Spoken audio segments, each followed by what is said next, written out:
Muy bien. Mirad, en los temas anteriores, haciendo un poco de repaso, hemos visto un poquito de investigación, o sea, sobre la historia, hemos visto como un glosario y nos hemos centrado sobre todo en el tema anterior vimos atención visual. ¿eh? Ahora ya vais a ver que vamos a cambiar fundamentalmente vamos a cambiar de sentido y nos vamos a ir a la atención auditiva. Pero vamos a ver también cuestiones que tienen que ver con la atención selectiva, esta vez a través del canal auditivo, estudios sobre atención dividida, esta vez en vez del canal visual, el canal auditivo, sobre la alerta y orientación auditiva, que esta es una de las principales, digamos, ventajas que nos da el sentido de la audición, ¿no? Que es, vámonos otra vez hace 40.000 años, ¿no? ¿Qué es lo que a nuestros antepasados les servía para darse cuenta de que había alguna amenaza? Cualquier ruido. Ausencia. O la ausencia de ruido, ¿no? Eso es. Eso es. ¿no? ¿Qué hace el sentido de de la audición, los documentales de la voz? ¿no? Las orejas moviéndose para todos lados. ¿Por qué? Porque donde hay ruido hay movimiento. Y donde hay movimiento puede haber algo que yo me puedo comer o que me puede comer a mí. Y esto tiene que ver claramente con la ventaja que da tener un sentido que puede proporcionar esta reacción de alerta y orientación. Y luego, en la segunda parte del tema, vamos a ver la combinación de diferentes sistemas atencionales, principalmente el sistema visual con el sistema auditivo. Vamos a ver también la combinación del sistema visual con el sistema táctil. Porque claro, si os fijáis, nosotros no tenemos una percepción de la realidad separada en función de los sentidos, ¿no? Yo no tengo tenemos percepciones que están integradas, ¿no? Lo visual con lo auditivo, con lo táctil, ¿no? Y entonces esto es la atención crossmodal, ¿no? Y vamos a ver cómo hay fenómenos donde unas señales, por ejemplo, visuales pueden condicionar hacia dónde miramos, hacia dónde oímos, o señales auditivas que claramente condicionan dónde miramos, cómo miramos.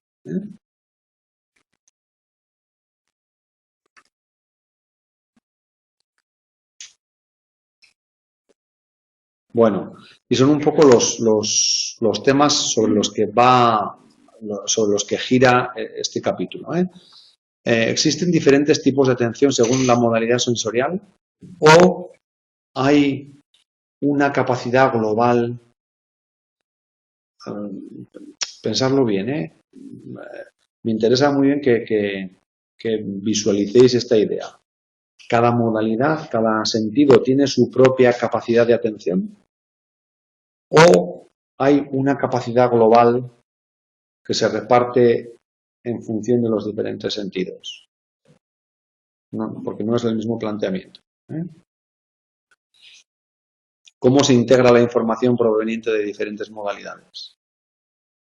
Esto es un problemón científico que no está resuelto, ¿no? ¿Cómo hace el cerebro para integrar la información que viene de la visión, con la que viene del oído, con la que viene del tacto?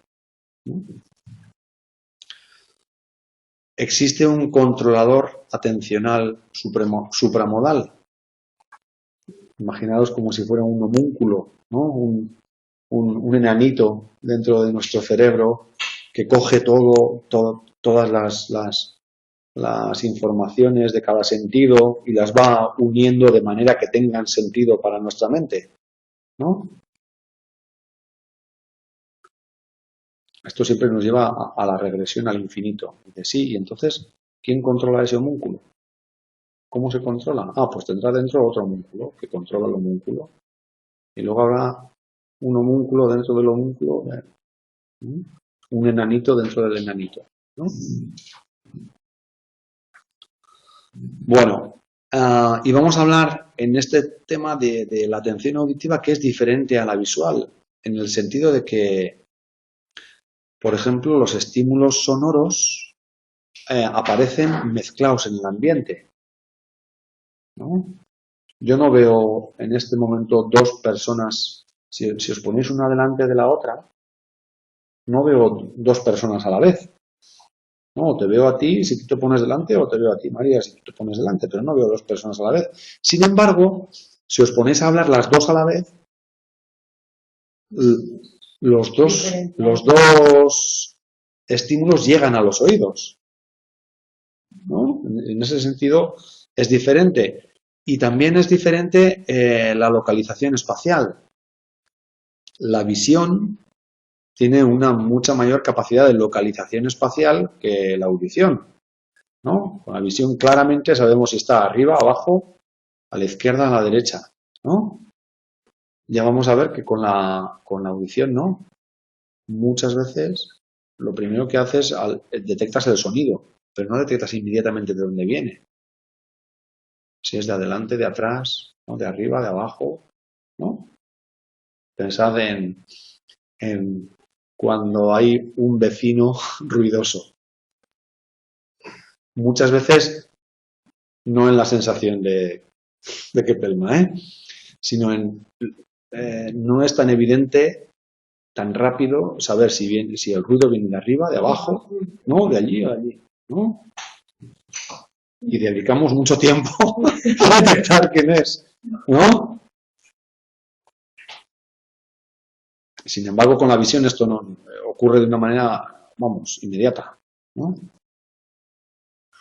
Por lo tanto, entender un mensaje auditivo en la vida real, porque en la vida real estamos viviendo en un paisaje que está lleno de sonidos, ¿no? En la mayoría de las ocasiones, donde estamos interaccionando con muchas personas, ¿no? Entonces, entender un mensaje requiere de un análisis y separación dentro del continuo de ruidos que hay. Lo que hace nuestra mente es quedarse solamente con uno de esos mensajes, con una de esas fuentes de estímulos y dejar el resto, ¿no? Que este es el fenómeno del cocktail party. Lo hemos visto en otros momentos, ¿no? Que es el fenómeno de te encuentras en la discoteca, hay un montón de ruido, un montón de música, un montón de conversaciones, gente gritando, pero te encuentras con una persona que te interesa, entonces tus sistemas sensoriales de repente borran todo, ¿no? Y te permiten centrarte en la conversación, ¿no? Con esa persona que te interesa. ¿Vale? Incluso también podemos hacer encubiertamente, bueno, aunque quizá esto no lo habréis hecho nunca, claro, ¿no? Estar hablando con una persona y prestar atención encubiertamente a otra conversación que nos interesa que está cerca. Esto seguro no habéis hecho nunca, ¿no? Bueno, pues también lo podemos hacer, ¿no? Es decir, podemos entre dos fuentes de estímulos quedarnos con una. Bueno, desde un punto de vista de llevar estas experiencias, que son experiencias de la vida cotidiana, al laboratorio, los primeros paradigmas que llevaron esta experiencia al laboratorio fueron los paradigmas de la escucha dicótica, ¿no? ¿Cómo se hace esto? Con unos auriculares, poniendo al sujeto unos auriculares y controlando qué es lo que proyectas en un auricular, en el auricular izquierdo y en el auricular derecho. Y pidiéndole al sujeto que sombree uno de los estímulos. Tú quédate solo con lo que viene por la izquierda o quédate solo con lo que viene por la derecha. ¿Vale? La técnica del sombreado significa que tú tienes que ir repitiendo como subvocalmente, ¿no? Para ti mismo lo que está, el texto o las palabras que están apareciendo en uno de los dos canales. ¿Sí? Bueno. Con este paradigma, lo que en principio se observó era que forzar la atención, imaginaros, hacia lo que está apareciendo en el oído izquierdo, ¿no? Significaba que después le preguntabas a la gente qué era lo que había aparecido en el oído derecho y no había nada de información, ¿no? Te quedas con una cosa y inhibes la otra, ¿vale? Sin embargo, esto, nuevamente, conforme se van variando los paradigmas de investigación, sí que permite detectar límites. Por ejemplo, sí se puede, las personas se dan cuenta de que si en el canal no atendido cambia el género de la voz que habla, ¿no? Y al principio pones un hombre y después pones una mujer y haces que sus voces sean como claramente estereotípicas de voz de hombre, de voz de mujer, ¿no? Entonces, si las personas detectan cambios en el género del hablante del canal no atendido.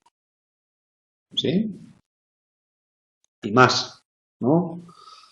Los sujetos después, en otros experimentos como el de Morey, pueden detectar la igualdad del mensaje en el canal no atendido. Podemos manipular esto a voluntad. Y de repente, durante unos instantes, imaginaros que estamos proyectando una frase por el oído izquierdo, otra frase diferente por el oído derecho, y en algún momento podemos hacer que las frases del oído izquierdo y derecho sean iguales, ¿no? Bueno, pues esto claramente también se detecta la igualdad del mensaje en el canal no atendido. Sobre todo si además la presentación en el canal atendido y no atendido es sincrónica. Imaginaros el experimento, ¿no? Si te ponen una frase por un canal, por un oído, otra frase diferente por el oído derecho, pero en algún momento las frases del oído que te proyectan por el oído izquierdo y derecho son iguales y sobre todo ocurren a la vez. ¿Que te das cuenta o no te das cuenta? Que algo está cambiando. Seguro sí, seguro sí. ¿Eh? Luego, claro, pues los sujetos no informan del canal no atendido, pero tenemos también que hay un cierto procesamiento por el canal no atendido. ¿Eh?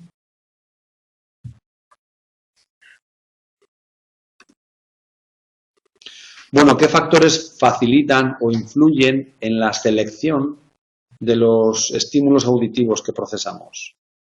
Pues la localización espacial, ¿no? Pues cuando hay muchos estímulos, ¿no? En el espacio, quedarte con uno es más difícil que si solo hay uno o hay dos, ¿eh? ¿Vale? Sabemos además que la resolución espacial auditiva es mucho más limitada que la visual, ¿no? Lo que hemos comentado antes, ¿no? El desfase temporal, por ejemplo, la falta de sincronía entre diferentes mensajes facilita la selección de un mensaje, ¿no? Aquí la diferencia es poner dos mensajes, aunque sean diferentes. ¿Eh? Te dicen, tienes que quedarte solamente, imaginaros, con la palabra que vas a oír por el oído izquierdo, ¿no? Y aquí podemos manipular las palabras que proyectamos por el oído izquierdo, que es la que tú tienes que atender, y por el oído derecho, que no tienes que atender, las podemos poner o justo a la vez, ¿no? A la vez en el inicio y que duren el mismo tiempo, o podemos ponerlas con un poquito de decalaje, ¿no? Que empiece un poquito antes la del oído izquierdo y un poquito después la del oído derecho. ¿Cuál pensáis, de qué manera pensáis que se puede detectar mejor la palabra del oído izquierdo? Claro, ¿no? Si las dos palabras aparecen a la vez, es un mensaje más confuso, ¿no? Luego, el desfase temporal facilita la selección, al darte cuenta, ¿sí? ¿O no? Y el tipo de tono, ¿no? La frecuencia del mensaje auditivo, porque se puede detectar y sombrear, repetir mejor un mensaje si el otro es enunciado por una persona del género diferente, ¿no? Si hay más diferencia, te puedes quedar mejor con uno de los mensajes. Género se refiere a masculino. Eso es. No el tono en el que se dice, o sea, no se refiere a la valencia, o sea, perdón, al tono, me refiero a tono, por ejemplo, chillando o susurrándolo. También podría ser de tal manera que lo que es la frecuencia sonora sea diferente, ¿no? También podría ser. Bueno, ¿hay procesamiento semántico en la información no atendida, en el canal no atendido? ¿Qué diríais? ¿Hay procesamiento semántico en el canal no atendido? Sí. En el canal no atendido. Tú te dicen, a ti te dicen, tienes que atender lo que viene por el izquierdo. Lo del derecho, no atiendas. Tú quédate con lo que... Porque luego te vamos a hacer preguntas sobre lo que ha pasado en el izquierdo, ¿vale? Semánticamente tú dirías que hay procesamiento en el derecho. Es como cuando estás hablando con alguien y no le prestas atención. Luego te pregunta. Eso es. Bueno, pues esto, lo que pasa es que es un sí o es un no, no hay pero, porque todo tiene límites, ¿no? Por ejemplo, un 33% de los sujetos detectan la presencia de su nombre en el canal no atendido. Si en el canal no atendido te están diciendo cosas, no te enteras de nada, pero si en el canal no atendido aparece tu nombre, ¡tac! ¿No? Claro, y eso quiere decir... Si estás por la calle y dicen, aunque tú veas hablando con alguien, dicen María, eso es. Eso es. Luego, eso significa que un cierto procesamiento semántico hay, porque si no hubiera procesamiento semántico no te enterarías. ¿No? Bueno. Y también, fijaros aquí en la página 134, creo que es interesante un poco por lo curioso del procedimiento de investigación.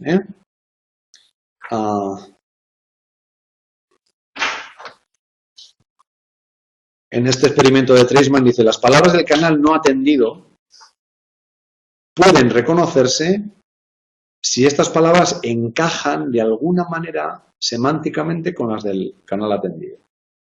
¿Vale? ¿Qué hacen aquí? Dice, bueno, pues en esta investigación se presentan dos mensajes diferentes, ¿no? Y ambos son como frases con sentido y estaban grabados por la misma voz. Imaginaros, por una parte, en un canal, en un oído, la frase es, vi a la niña saltando en la calle. Y en el otro oído es, devuélveme hoy el libro de física. ¿Vale? Os tenéis que imaginar esto, para entenderlo bien. Por una parte, vi a la niña saltando en la calle y por otra, devuélveme hoy el libro de física. ¿Qué es lo que hacen? Pues fraccionar los mensajes. Y la mitad de un mensaje va por un oído y la mitad del mismo mensaje va por el oído diferente, ¿no? ¿Vale? Los mensajes fueron fraccionados de forma que la primera mitad de cada mensaje fue presentado en un oído y la otra mitad en el otro. Se instruye a los participantes para que atiendan y repitan y se queden con todo aquello que se presenta en un único oído. ¿Vale? Con lo cual, lo que tú oyes realmente es vi a la niña el libro de física, por ejemplo. ¿No? ¿Vale? Aunque se instruyó a los participantes para que atendieran y sombrearan todo aquello que se presenta en un único oído, a menudo los participantes saltan al canal no atendido en el punto en el que el mensaje se fracciona y pasa al otro canal. Y une la frase. Eso es, ¿no? Cuando sucedía esto, los sujetos generalmente regresaban al canal originalmente atendido tras una o dos palabras escuchadas en el otro, ¿no? Por ejemplo, si la secuencia presentada para repetir, para atender, para sombrear, en el oído izquierdo era vi a la niña el libro de física, y la presentada a ignorar en el derecho era devuélveme hoy saltando en la calle, ¿no? Algunos participantes sombreaban, vi a la niña saltando el libro de física, algo que semánticamente tiene más sentido. ¿No? Sí. Este resultado demuestra que la información del canal no atendido podría ser analizada en un nivel semántico, o al menos que este nivel semántico, este análisis semántico, se practicaría en el momento en el que el mensaje atendido deja de tener sentido, ¿no? Bueno.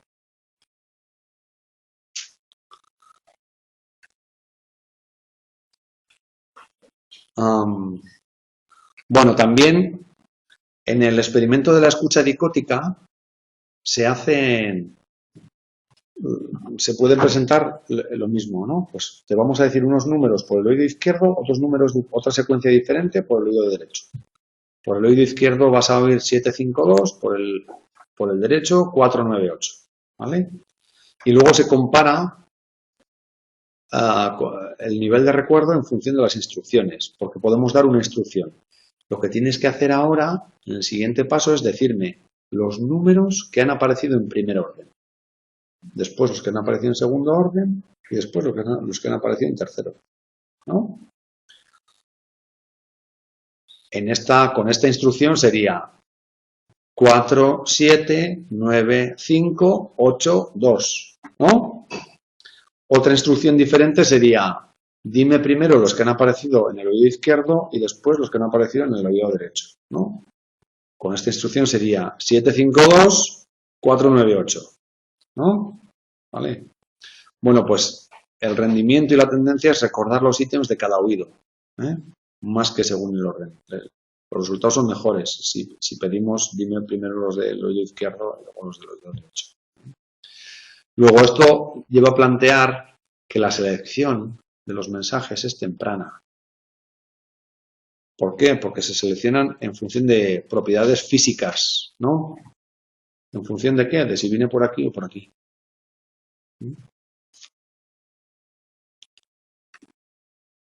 Bueno, tareas de detección auditiva.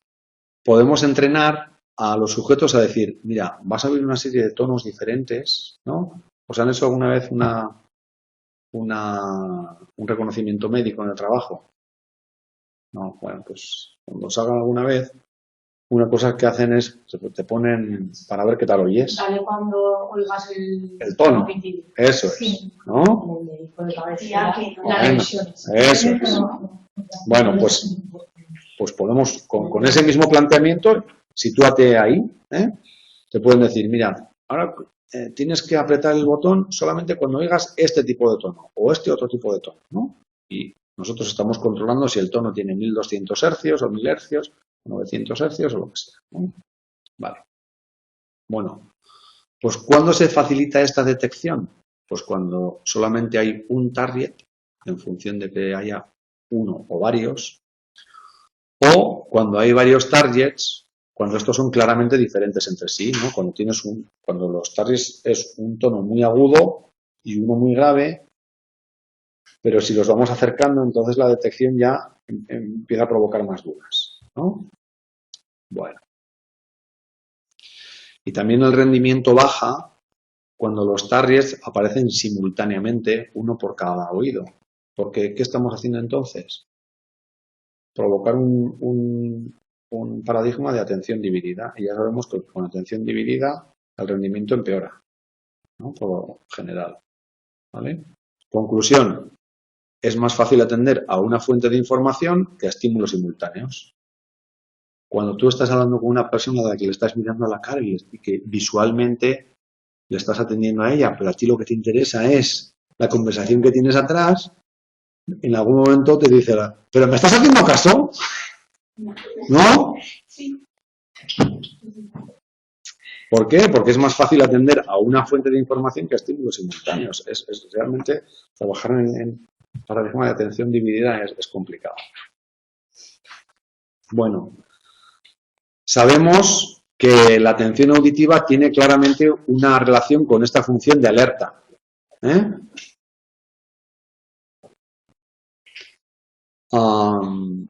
Y el sistema auditivo es un excepcional sistema de alerta temprana. para detectar lo que señalábamos antes, o bien la aparición de un ruido, o bien la aparición de un silencio repentino. Aquí hay un conjunto de estructuras que son estructuras auditivas en la cóclea, que están unidas a regiones temporales, al tronco encefálico, que permiten la selección auditiva de unos tonos en detrimento de otros. Fijaros cómo hay una relación entre la atención visual, cómo el sonido puede claramente favorecer que la atención visual vaya hacia una región o hacia otra, ¿no? Son los sonidos los que tienen esta capacidad de orientar la atención visual. ¿Qué haríamos si ahora aparece un ruido, un estruendo por la puerta? Automáticamente, ¿no? O al escuchar lo que estamos escuchando ahora, ¿no? ¿Por dónde viene? ¿No? Bueno, esto experimentalmente se ha demostrado al observar un menor tiempo de reacción a un target visual. Acordaros de los paradigmas de detección visual. Menos tiempo de reacción a un target visual cuando hay un tono auditivo previo que está presentado en el mismo lado del target. Podríamos poner en esta pizarra un altavoz aquí, otro altavoz en el otro lado, ¿no? Y los altavoces podrían ser los que nos dan la señal, ¿no? Que podría ser válida o inválida, ¿os acordáis? Bueno, pues cuando hay un tono auditivo previo que está presentado en el mismo lado del target visual, eso aminora los tiempos de reacción al target visual. Y la combinación de modalidades atencionales, la cross-modalidad, que vamos a ver, que es combinar un estímulo visual con un estímulo auditivo, incrementa la prominencia perceptiva de los estímulos, incrementa el procesamiento hacia los estímulos, como veremos después con los potenciales evocados. Es decir, hay señales en el electroencefalograma más intensas cuando ocurren estímulos con combinaciones de modalidades sensoriales, ¿no? En comparación con estímulos que solo son presentados a través de una modalidad sensorial. Bueno. Hay predisposición también, podemos entrenar predisposición hacia detectar un estímulo que viene por una frecuencia, ¿no? ¿Os acordáis cómo podíamos generar predisposición a detectar un estímulo que apareciera en una zona visualmente, ¿no? Generando una señal periférica? Lo vimos el otro día, ¿no? No. Eso es. Vale. Pones una señal periférica en una zona, después pones el target en la misma zona, eso genera predisposición, menos tiempo de reacción. Te vas a mirar más a un sitio para otro. Eso es. Pues también podemos detectar mejor un estímulo que esperamos que suceda o con el que ya tenemos experiencia. Si a ti te han enseñado a detectar, si te han familiarizado el oído con señales de 1200 Hz, ¿no? Y después te dicen, bueno, ahora vamos a ver cuál tienes que detectar, una de 1200 y una de 1400. ¿Cuál detectas mejor? No, la que tienes más experiencia con ella, ¿no? Claro, estás más acostumbrado. Claro, porque has generado... Como una canción, ¿no? Que claro, por ejemplo, ya has generado predisposición, has generado experiencia, ¿no? ¿Vale? No se trata de... O sea que si, por ejemplo, ahora hay una canción alta y una baja, pero la baja te la sabes, ¿vas a prestar más atención a la baja que a la alta? No, pero no es cuestión de alta o baja, sino de frecuencias diferentes. Independientemente de que una sea alta o más baja. Aquí la comparación es con detectar lo que tú ya te has entrenado frente a detectar lo que no estás entrenado. Claro.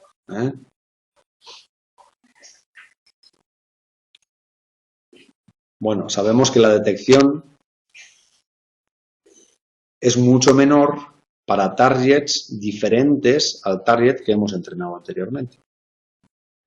¿Vale? Con lo cual, podemos, a través de la experiencia, configurar un filtro atencional, ¿no?, para frecuencias específicas, ¿no?, a través de la experiencia, y esto facilita la detección de estímulos, por ejemplo, que estén entre ciertos hercios.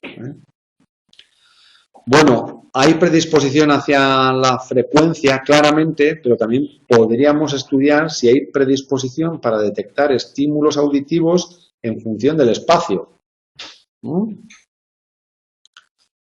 Por ejemplo, predisponer a la escucha de un sonido en una posición espacial podría facilitar su detección. Lejos, cerca, ¿no?, a la izquierda o a la derecha. Sin embargo, esto no es tan claro para los estímulos auditivos en comparación con los estímulos visuales. Incluso si analizando cómo es la organización del lóbulo temporal, que es donde el cerebro analiza los estímulos auditivos, ¿no?, la corteza auditiva está organizada tonotópicamente. A ver si entendéis esto bien, a ver si me explico bien.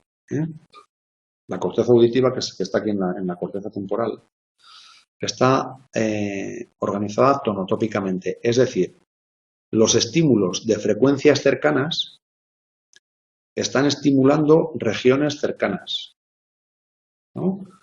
Las células, por decirlo así, que se activan cuando escuchamos un estímulo de 1000 hercios están más cerca de las que se activan cuando escuchamos uno de 1100 hercios, más cerca que las que se activan cuando escuchamos uno de 1900 hercios.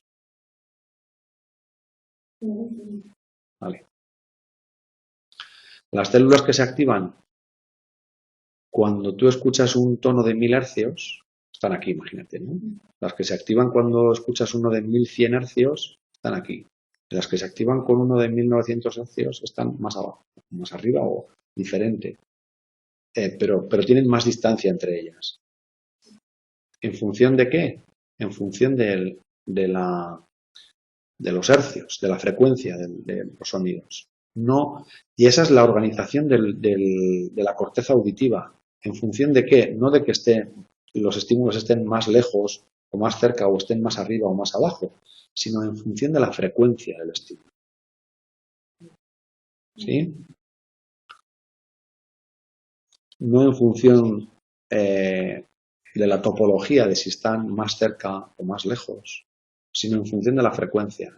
Y a estas se le denomina una organización tonotópica. Por lo tanto, en la detección auditiva es más relevante la frecuencia del estímulo que la localización espacial del estímulo. ¿Sí? Bueno. Nos acercamos al concepto de crossmodalidad. Vamos a ver si puedo terminar esta, por lo menos. Tener en cuenta que en la vida cotidiana nosotros estamos haciendo frente a situaciones que son multisensoriales, ¿no? Nuestro cerebro está procesando simultáneamente escenas en las que hay estímulos auditivos, estímulos táctiles, estímulos visuales, estímulos olfativos. Luego, si os fijáis también, es más fácil atender simultáneamente a dos modalidades diferentes. Es más fácil conducir, ¿no? Mientras hablas, ¿no?, o mientras estás escuchando, puedes hacer las dos cosas, porque una es más visual y otra es más auditiva, ¿no? Y el rendimiento es mejor que cuando pones el mismo sistema sensorial a trabajar de manera dividida. Entonces el rendimiento baja más.